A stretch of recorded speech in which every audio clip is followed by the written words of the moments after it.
Hello everyone. Since I've tasked you with creating a video documentary for your final project, and I've restricted you to using only iMovie, I thought it only fair to give you a short walkthrough of everything you're going to need to create your final project and give you a brief iMovie tutorial as well. So let's begin. First of all, let's run through a list of everything that you're going to need in order to create your final project documentary. First of all, you're going to need your completed essay. This will be the script for your documentary. You will read it out, record it, and use it as your voiceover. I'd actually recommend that you print it off, but you can also just read it off your screen as well. Secondly, you're going to need a computer with several gigabytes worth of storage space. If you're not sure about how much storage space you have, first thing to do is click on the apple up here in the upper left-hand corner of your computer, and then click on System Settings right here. And lastly, click on Storage. And it should tell you how much storage space you have available right here. As you can see that I have plenty, but depending on how much you've used this computer in the last 3 years, it's quite possible that you might need to delete some things. If your computer is absolutely full to the brim, make sure that you delete some of the things that are taking up space. And remember, this is a school computer first and a device for downloading video games second. Now, you have your script, you have storage space to play around with. Last thing you're going to need, third thing, is 2 different apps. So, you're going to need your Voice Memo app and your iMovie app. You can find them one of 2 ways. Either you can press Command F on your keyboard and search for iMovie, or you can go to the launch pad right here and click on that in your dock, and you should be able to either search or find your Voice Memos app and your iMovie app relatively easily and relatively quickly. So, now that you have all these, also you're going to want to make sure that all of these are working and all of these are up to date. That is another thing to do very quickly, is just to make sure that everything is working as it should. If you haven't uploaded or updated these recently, make sure that you do that as well. Now, you've got everything you need, so let's create a quick movie together. First thing you're going to do is you're going to take your script, aka your essay, and you are going to read it aloud. And the easiest way to do this is to go to this app right here, the Voice Memos app. And you will see a red circular button at the bottom of the app. Clicking on this button will start the recording. So I'm going to click on this button and I'm going to read a sample piece of audio. This is a Teddy Roosevelt speech called "The Man in the Arena." It is not the critic who counts, not the man who points out how the strong man stumbles or where the doer of deeds could have done them better. The credit belongs to the man who is actually in the arena, whose face is marred by dust and sweat and blood, who strives valiantly, who errs, who comes short again and again, because there is no effort without error and shortcoming. But who does actually strive to do the deeds, who knows great enthusiasms, the great devotions, who spends himself in a worthy cause, who at the best knows in the end the triumph of high achievement, and who at the worst, if he fails, at least fails while daring greatly, so that his place shall never be with those cold and timid souls who neither know victory nor defeat. You might notice that I'm talking pretty slowly and pretty loudly. This is a good thing. Remember, your documentary is meant to be either 6 to 8 minutes long or 7 to 9 minutes long, depending on if you're in on-level U.S. history or honors U.S. history. The last thing you want to do is talk too fast, so you might have to remind yourself to calm down a little bit and go slowly. Also, you can record your voiceover in several different voice memos. So if you didn't like this first one, you can always record another one. Or if you're in the middle of a really good run and your cat knocks your computer off the table, which has 100% happened to students of mine before, keep going with that really good voice memo after you pick up your computer off the floor and finish the rest in a new one, or just keep going. You can edit your voiceover in iMovie, so that is really helpful. So, once you have recorded your voiceover, all you have to do is drag and drop it onto your desktop. So I'm going to actually take iMovie down for a second. I'm going to see right here. You can also rename it, which is very useful. So I'm going to call this Final Project Voiceover 1. And I'm just going to drop it onto my desktop. I can actually click out of voice memos now, and you'll notice that over here in the bottom right hand side, here's my Final Project Voiceover 1 right there. So now that you've got it on your desktop, you can drag and drop it into iMovie. So let us open up iMovie. First of all, when you click into iMovie, you will see any previous movies you've created. Here's the one I made for Faculty Show last year. Here is a sample I made for my World Studies class a couple years ago. Now, once you are in iMovie, make sure that you go over to Projects up here, and then click Create New right here. And when you create new, make sure you create a new movie. You do not want trailer, you want movie. Now, you're in your new project, you can take this voiceover and just drag and drop it into iMovie. You'll notice the little plus sign right there. You'll also notice that down here at the bottom left, there is a little music icon. That's where you should put it. I was really hoping it would just work for me real quick, but there we go. Much easier. It's a little shy. That's all, just like me. So now that it's down there, congratulations! You are now halfway done with making your movie. And you'll notice if I press play, if I press the space bar, it is not the critic who counts, not the man who points out how the strong man's yada yada yada. There's me talking in my voiceover. Also, if you think that your voiceover is either too loud or too soft, notice this line right here. You notice how when I click over it, I've got the up button and the down button? You can drag this either volume down or volume up. Once you see it hitting the yellow and the red, that means it's too loud.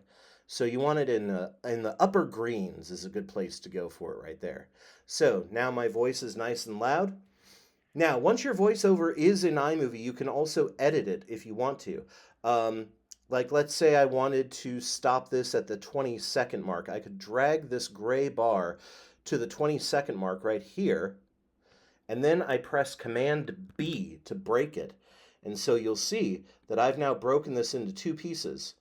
And so that is how you create a break in both your voiceover and also how you create a break in the movie. You can do this to edit the length of your photos and the length of your video in iMovie as well. Now, also, did you do this by mistake? Don't panic. There is a way of fixing it. Simply press Command Z and it will bring them back together again. It will undo whatever you just did. So there's always a way to undo the possible mistake that you just made. So now that we've got a voiceover, let's get our pictures. That's the second thing that we need for this documentary is we need our pictures. Now, since I used a Teddy Roosevelt quote, I'm going to find some Teddy Roosevelt pictures. One of my favorite pictures is a fake photo of Teddy Roosevelt riding a moose. So if I go to my Safari page, I can search for that. In fact, I already have, as you can see, Teddy Roosevelt riding a moose. Here the man is riding a moose right here. And if I click on this, it will show me the size of it as well, the resolution size. The bigger the better for this because you want something with a high resolution so that it doesn't get really pixelated when you put it into iMovie. So you can also, if you want to, go over to Tools. And if you go to Tools and Size, you can say only show me large pictures like this. So now that I've found a photo of Teddy that is suitably epic, I'm going to right-click it and you'll see right here that it has an option of save image to downloads. And if I did that, heck, let's do it again, why not? When I go over into my downloads right here, you will notice that there's Teddy Roosevelt riding a moose. And I have created a folder specifically for these photos. You'll notice it right here where it says Final Project Photos. And if you open that, you'll see that I've already gotten 3 different Teddy Roosevelt photos to put into my iMovie. Trust me, making a photo folder like this just makes your life more organized as you're making your iMovie. You'll notice that I have several more photos in here already. You can select them all if you want to. I'm just going to very quickly select all 3 of these. And if I can, I'm not a tech whiz, everybody, sorry if I'm trying to come off as a tech whiz. But now that I've selected all 3 and I have iMovie up on the screen, I can just drag and drop these right into Import Media. Usually. I can also drop them right into this bar right here. So I have all of my photos now in iMovie. Now, you can organize these however you want. If you like this photo first, you can definitely move them around and say, like, I want this photo first, or I want this photo first. And so now you can sort of change the order of the photos in iMovie. Sorry, I lost my train of thought. You might notice that I'm also reading off of a script right here. Trust me, that's better for all of us. You can also cut them down. So right now this is 4 seconds long. If you want to, you can make it 3.5 seconds long, or you can make it 50 seconds long or a minute long. You can make it take up the entire thing. My only rule is if you're changing topics within your video, make sure you also change the picture to reflect the fact that you're changing topics. Lastly, you may notice that when I play this video right here, let's make this one super long so I show you. It is not the critic who counts. You may notice if you look at the picture is sort of zooming in and zooming out when I play it. This is quiet, Paul. This is what's called the Ken Burns effect, named after a famous documentarian who used this tactic to make static movies look more interesting. And you can play around with the Ken Burns effect if you want. You can use it if you feel like it. However, I know that a lot of students find it to be a little bit annoying. And so what you would do is you click this picture so that it has the yellow box around it. Then you go up to the cropping button up here. Click on that, and instead of having it on Ken Burns, which is what it's on right now, you click Fit, like that. And so now when I play it, let's play it again very quickly. It is not the critic who counts, not the man who points. You'll notice that it is no longer zooming in or zooming out. It is just static on the screen right there. So that's for those of you who are not big fans of the Ken Burns option. Now, you can make this fancier if you want. I'm actually going to send a link your way if you really want some cool things you can do. But for some of the basics, if you want to, let's click out of this for a second, you can do things like you can add titles to it. So adding a title basically means, what if I wanted to say, first of all, click on titles up here. You can drag and drop this in front of the video and in front of the audio, or actually sometimes it's easier to do it in front of the audio as well. That way it's not going to mess with your voiceover. But if you create a title box, you can click on it right here and say Final Project, Semester 1. And that way, when I click on it now,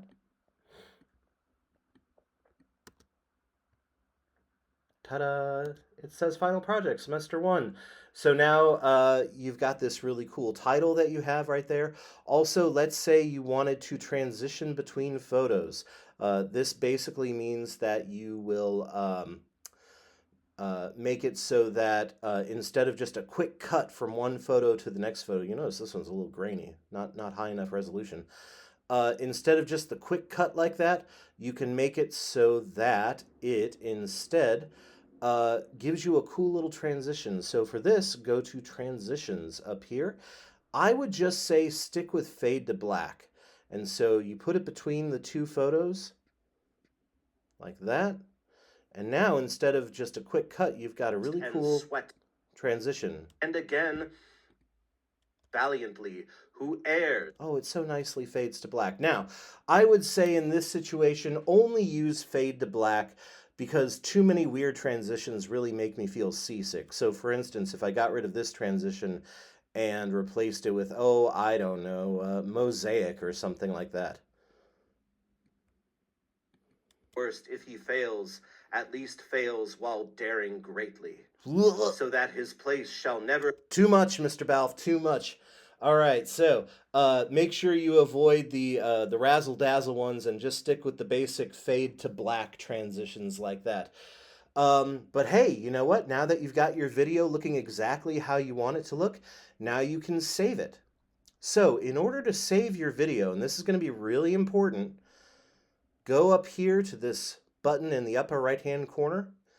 This is the share button. So click on the share button, and it looks like a square with an arrow pointing out of it. Click on share, and then click on export file right here. And it'll ask you to give the file a name. So make sure you call it your last name, semester 1 final project. So if it's Abraham Lincoln who's making this video, say Lincoln. Spell it right too. He's President of the United States. Lincoln semester 1 final project. And then click next. And it's going to ask you where to save it to. I recommend saving it to your desktop. That way it's easy to find. Click on save, and this is really important. After you click save, you're going to see a circle appear, and you need to wait until that circle fills in completely and the computer tells you that it has finished its work before you quit out of iMovie. Very, very, very important. Otherwise, when you try to upload it, it's not going to work, and you are going to be frantically emailing me tear-stained emails during your final exam week, and no one has time for that. So let's click on save. You'll notice here's the circle. This is just going to take a minute, hopefully. Hopefully it's not going to make my movie too long. So yeah, this is how you make a movie. And like I said, you can absolutely cut these down if you want to. You can change them if you want to. This is really just me filling time until that darn circle decides to completely fill in. But you can mess around with this. As this is going, actually, I'm going to show you something. If you want to mess around with your iMovie a little bit more and make it look cooler and cooler, you can go to this guy right here. He is called Tech Talk America, and I've used him ever since I was at the Apple Store teaching people how to use iMovie. He's a very good teacher and knows a lot of really cool tricks for it. Oh, hey, look, it's done. So once this circle has disappeared, you can click out of iMovie, finally, and you will notice that down here, there's a thing that says Lincoln Semester 1 Final Project. So you are now done with that part. And so once you have finished your movie and you've successfully moved it out of iMovie, the last step is to upload it into your class's final project folder. So to find this, go to your class's Google Drive folder. Here it is for this semester. You'll see one that says U.S. History Final Projects folder. If you're in honors, it's going to say Honors U.S. History Final Projects folder. Click on that. Once you are, and you'll see a thing that says Final Project Videos, A period, B period, D period. For honors kids, you're going to see one that says F period and G period. Make sure you know what period you're in. That's going to become important for this. I'm just going to say I'm in A period. Now that you have gotten all of this done, let's upload it. So hit the plus sign or new button right here on the left and click on File Upload. You can also drag it and drop it, but I find this safer and more reliable. So once again, click on it. Look for your final project video, Lincoln Semester 1 Final Project, and click Upload. You'll see it start to upload right here. Sometimes this can take a while, like you'll see right here, it says it's going to take less than a minute. Depending on the speed of your Wi-Fi, it can take sometimes several minutes to upload it, especially if it's a bit of a longer video. You'll notice it say like 5 minutes or 10 minutes to upload. If it says something like 25 hours to upload, Stop what you're doing and try it again at school. School has faster Wi-Fi. So, once you have successfully uploaded your documentary, you'll notice that it's also going to take a while for it to start playing. If I click on this, it's going to say, hey, I'm not quite ready yet. Or actually, I lied. Sometimes it says, hey, I'm not quite ready to do this yet. You'll notice up here it says, sometimes it'll say this video is not yet finished processing. If it's a big long one, this one's a nice short one. So if it's taking forever to process, again, try again at school. Once it is successfully completed that, you have, congratulations, successfully uploaded your documentary. The only thing left to do is to put your essay onto Canvas and then ace my final exam in December and then go home and take a good long nap until New Year's. Now, I know that this seems like a lot. I've already checked and I'm sure I'm going way over what I hoped I did. However, if you have questions, the easiest thing to do, please ask me and let me know. I can help you out. Our tech guys, our IT guys can help you out too. I'd recommend coming to me first, and if I can't figure it out, we will go see them together. Now, I showed you the online tutorial. If you would like an online tutorial, I really highly recommend Tech Talk America on YouTube. Like I said, I've been using this guy ever since I worked at the Apple Store, God, 13 years ago now. The guy who runs this channel is really great at what he does. He makes it simple, he makes it easy. He's a much better teacher of tech stuff than I am. So, that is how you create your own iMovie, your own documentary. And thank you all very much and enjoy creating your final project.